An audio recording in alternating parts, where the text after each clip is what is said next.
विजु जनता दल गोटे शक्तिशाली आंचलिक दल आमे सभ्य संग्रह अभियान संपर्क में सूचना दे सारे आमर विजु जनता दलर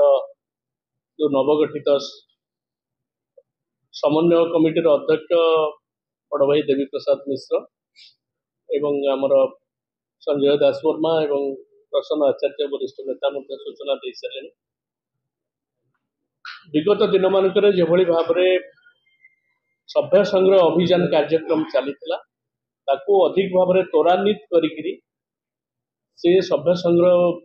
अभियान को आसंता अक्टोबर 9 पुण्यात्मा गोपबंधु जयंती आरंभ होगापी आम सभापति नवीन बाबू आमको आज निर्देश देते घोषणा कर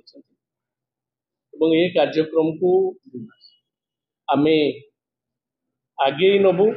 दलर कर्मकर्ता मान जरिया एथिपाई गोटे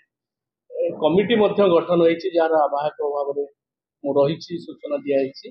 तादर सांसद अच्छा विधायक अच्छा अन्य कर्मकर्ता मान अच्छा 22 जन सदस्य रही जिला सभापति मानू अन्य कर्मकर्ता मानू नहीं कार्यक्रम आम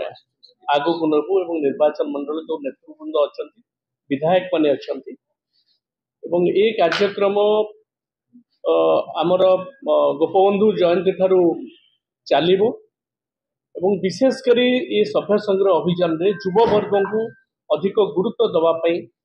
आमको कमिटी तरफ परामर्श मिली से संपर्कित आम आसंता काली कमिटी बैठक होगी रोड मैप प्रस्तुत करूँ कि भाव में ग्राउंड रे कार्यक्रम आरंभ हम एवं आगामी 2 मास रखा जाइए कार्यक्रम ये कार्यक्रम को कि भाव में स्टार्ट करा एवं मु कहि रखिया चाहूँगी बोथ फिजिकली एवं डिजिटली ये दुईटी जिनसर सहायता नहीं आम मेंबरशिप ड्राइव कार्यक्रम हम एवं दल को अधिक विगत दिन में मजबूत अधिक मजबूत कर निष्पत्ति।